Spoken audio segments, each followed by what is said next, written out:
Hello friends, UPSC എക്സാമിനേഷൻ്റെ result വന്നു. ഉദ്ദേശിച്ച rank കിട്ടിയ എല്ലാ കൂട്ടുകാരോടും കൺഗ്രാജുലേഷൻ അറിയിക്കുന്നു.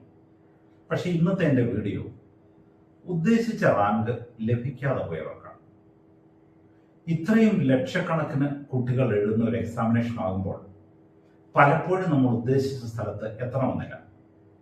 പക്ഷേ പരാജയമായിട്ട് നിങ്ങളിതിനെ കണക്കാക്കേണ്ട കാര്യമില്ല. അനേകം സാധ്യതകൾ വീണ്ടും വരുന്നുണ്ട്.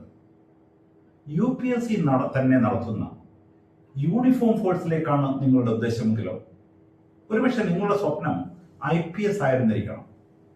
IPSന്റെ അട്രാക്ഷൻ എപ്പോഴും ഒരു യൂണിഫോം ഫോഴ്സ് തന്നെയാണല്ലോ. അങ്ങനെയെങ്കിൽ UPSC ഇപ്പോൾ വേറൊരു നോട്ടിഫിക്കേഷൻ ഇറങ്ങിയിട്ടുണ്ട്. അതിന്റെ സെൻട്രൽ ആംഡ് ഫോഴ്സിലേക്കുള്ള റിക്രൂട്ട്മെന്റ് ആണ്. 349 പരം വേക്കൻസിയാണുള്ളത്. IPSന് നിങ്ങൾക്കറിയാം ഏതാണ്ട് 100 താഴെ വേക്കൻസി ഉണ്ടാവുകയുള്ളൂ. ഇത് 349 പരം വേക്കൻസി ഉണ്ട്. ഈ വേക്കൻസിയുടെ പ്രത്യേകത ഇത് ഒന്നുകിൽ CISFലായിരിക്കാം, അല്ലെങ്കിൽ BSFലായിരിക്കും, അല്ലെങ്കിൽ SSFലായിരിക്കാം, അല്ലെങ്കിൽ ബോർഡർ സെക്യൂരിറ്റി ഫോഴ്സിലായിരിക്കാം. അങ്ങനെ ഇന്ത്യയുടെ പാരാമിലിറ്ററി സർവീസിൽ ജോലി ചെയ്യുവാനുള്ള സാധ്യതയാണ് ഇതിൽ നിന്ന് ലഭിക്കുന്നത്. ഇവിടെ പറ്റുന്ന ഒരു പ്രത്യേകത ഞാൻ ശ്രദ്ധിച്ചിട്ടുള്ളത്, നമ്മുടെ സിവിൽ സർവീസ് എക്സാമിനേഷൻ എഴുതുന്ന കുട്ടികളിൽ കുറെ അധികം പേർ ഒന്നുകിൽ ഇതിനെപ്പറ്റി അവെയർ അല്ലായിരിക്കാം, അല്ലെങ്കിൽ എന്തുകൊണ്ടോ ഇതിനോടൊരു താല്പര്യം കാണിക്കുന്നില്ല. എന്റെ അഭിപ്രായത്തിൽ യൂണിഫോം ഫോഴ്സിനെ ലക്ഷ്യമാക്കിയാണ് നിങ്ങൾക്ക് പോകുന്നതെങ്കിൽ നിങ്ങൾ ശ്രമിക്കേണ്ട ഒരു മേഖലയാണ് ഈ സെൻട്രൽ ആംഡ് ഫോഴ്സിലേക്കുള്ള അസിസ്റ്റന്റ് കമ്മീഷണറുടെ പോസ്റ്റ് എന്ന് ഞാൻ വിചാരിക്കുന്നു. കാരണം ഇതിന്റെ തുടക്ക ശമ്പളവും സിവിൽ സർവീസിന്റെ തുടക്ക ശമ്പളവും ഒന്ന് തന്നെയാണ്. ഏതാണ്ട് നിങ്ങൾ എത്തുന്നത് ഇന്ത്യയുടെ തന്നെ CISFന്റെയോ BSFന്റെയോ CRPFന്റെയോ ഒക്കെ ഏറ്റവും തലപ്പത്തെത്താൻ പറ്റുന്ന സാധ്യതയുള്ളതുമാണ്. ഞാൻ സമ്മതിക്കുന്നു, ഒരുപക്ഷെ പൊതുജനങ്ങളുമായി വലിയ ഇന്ററാക്റ്റീവ് സെഷൻ ഉണ്ടാകുന്ന ഒരു പോസ്റ്റിംഗ് ആയിരിക്കില്ല എന്ന് ഞാൻ സമ്മതിക്കുമ്പോൾ തന്നെ ഇതിന്റെ വേറൊരു പ്രത്യേകത ഞാൻ കാണുന്നത് ഏജ് 25 വയസ്സിന് താഴെയാണ്. 25 വയസ്സിന് താഴെയാകുമ്പോൾ രണ്ട് പ്രത്യേകതകൾ. ഒന്ന്, ഈ UPSCയുടെ എക്സാമിനേഷന്റെ ഏജ് 30 ആയതുകൊണ്ട് തന്നെ റിപ്പറ്റീറ്റേഴ്സിന്റെ ചാൻസ് വളരെ കൂടുതലാണ്. ഇവിടെ കോമ്പറ്റീഷന്റെ സ്റ്റാൻഡേർഡ് അല്പം കുറയും എന്നുള്ളതിൽ സംശയമൊന്നും വേണ്ട. രണ്ടാമത്, ആംഡ് ഫോഴ്സിനെ ഉദ്ദേശിക്കുന്നവർ മാത്രമേ ഇതിൽ വരുള്ളൂ. അതിനേക്കാളൊക്കെ ഉപരി 25 വയസ്സിന് മുമ്പിൽ നിങ്ങൾക്കൊരു സർവീസ് കിട്ടുമ്പോൾ കുറഞ്ഞത് 35 വർഷം ഇന്ത്യൻ സേനയെ സേവിക്കുന്നതിനുള്ള അവസരം കൂടി നിങ്ങൾക്ക് ലഭിക്കുന്നു എന്ന് മനസ്സിലാക്കുക. അപ്പോ യൂണിഫോം ഫോഴ്സിനെ ഇഷ്ടപ്പെടുന്നവർക്ക് തീർച്ചയായിട്ടും ഒഴിച്ചുകൂടാൻ പാടില്ലാത്ത ഒരു റിക്രൂട്ട്മെന്റ് ആണ് UPSC നടത്തുന്ന ഈ ആംഡ് ഫോഴ്സ് സർവീസിലേക്കുള്ള എക്സാമിനേഷൻ. ഇതിന്റെ പ്രായപരിധി ഞാൻ പറഞ്ഞു 25 വയസ്സിന് മുകളിലാണ്. ഗ്രാജുവേഷൻ ആണ് നിങ്ങളുടെ എഡ്യൂക്കേഷൻ ക്വാളിഫിക്കേഷൻ. ഇതിന്റെ എക്സാമിനേഷൻ ഫീസ് എന്ന് പറയുന്നത് പൊതുവിഭാഗങ്ങൾക്ക് 200 രൂപ ഉണ്ടെങ്കിലും മറ്റ് SC ST വിഭാഗങ്ങൾക്കൊക്കെ ഫീസ് ഇല്ല എന്നുള്ളതാണ്. നിങ്ങൾ അപ്ലൈ ചെയ്യേണ്ടത് ഓൺലൈനാണ്. മെറിറ്റ് ലിസ്റ്റ് തയ്യാറാക്കുന്നത് ടെസ്റ്റിന്റെ അടിസ്ഥാനത്തിലാണ്.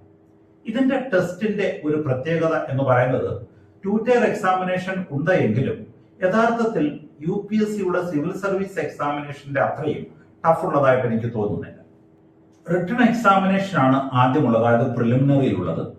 പ്രിലിമിനറിയിൽ ഒന്നാമത്തെ സെഷനിൽ നിങ്ങൾക്ക് നടക്കാൻ പോകുന്നത് പേപ്പർ 1 ലോജിക്കൽ റീസണിംഗ് ഉണ്ട്, ക്വാണ്ടിറ്റേറ്റീവ് ആപ്റ്റിറ്റ്യൂഡ് ഉണ്ട്, ന്യൂമറിക്കൽ അനാലിസിസ് ഉണ്ട്, ഡേറ്റ ഇന്റർപ്രിട്ടേഷൻ ഉണ്ട്. ഒപ്പം തന്നെ കറണ്ട് അഫയേഴ്സും ഇന്ത്യൻ എക്കണോമിയും ഇന്ത്യൻ പൊളിറ്റിയും ഒക്കെ ഉണ്ട്. സിവിൽ സർവീസ് തയ്യാറാകുന്ന കുട്ടികൾ എപ്പോഴും പറയുന്ന ഒരു പരാതി എന്ന് പറയുന്നത് ഈ ലോജിക്കൽ റീസണിങ്ങിലും ക്വാണ്ടിറ്റേറ്റീവ് ആപ്റ്റിറ്റ്യൂഡും ന്യൂമറിക്കൽ എബിലിറ്റിയും ഒക്കെ നിങ്ങളുടെ അല്പം പൂർ ആണെന്നുള്ള ചിന്ത നിങ്ങൾക്കുണ്ട്. പക്ഷേ കോമ്പൻസേറ്റ് ചെയ്യുവാൻ നമ്മളുടെ ജനറൽ അവയർനെസ്സും സോഷ്യൽ സ്റ്റഡീസും ഇക്കണോമിക്സും ഒക്കെ ഉണ്ട്.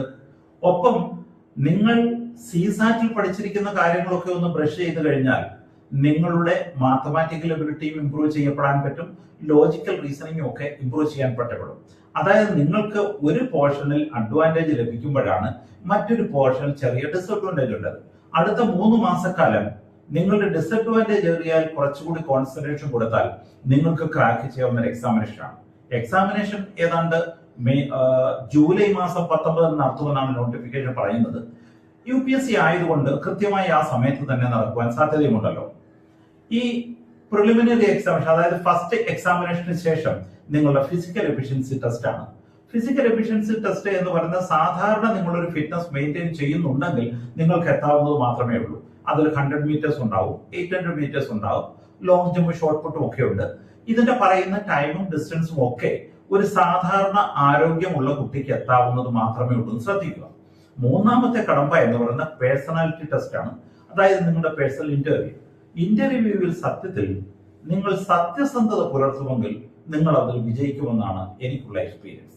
അതായത് നിങ്ങൾ കുക്ക് ചെയ്തൊന്നും പറയാതെ നിങ്ങൾക്കുള്ളത് മാത്രം നിങ്ങൾ പ്രസന്റ് ചെയ്യാൻ ശ്രമിക്കുകയും ഒരുപക്ഷെ നിങ്ങൾക്ക് അറിയത്തില്ല എന്നുണ്ടെങ്കിൽ അറിയത്തില്ല എന്ന് പറയുന്ന ഒരവസ്ഥയിലേക്ക് മാറുമ്പോൾ ഓർക്കുക, ഈ ഇന്റർവ്യൂ എന്ന് പറയുന്നത് നിങ്ങളുടെ അറിവ് ടെസ്റ്റ് ചെയ്യുന്നതല്ല, അതിനപ്പുറത്ത് നിങ്ങളുടെ ആറ്റിറ്റ്യൂഡാണ് ടെസ്റ്റ് ചെയ്യുന്നത്. ചോദിക്കുന്ന ഒരു ചോദ്യകർത്താവിനോടുള്ള നിങ്ങളുടെ അപ്രോച്ച്, ചോദ്യത്തിനെ അനലൈസ് ചെയ്യാനുള്ള നിങ്ങളുടെ കഴിവ്, ഇതൊക്കെയാണ് കൂടുതലും ശ്രദ്ധിക്കപ്പെടുന്നത്.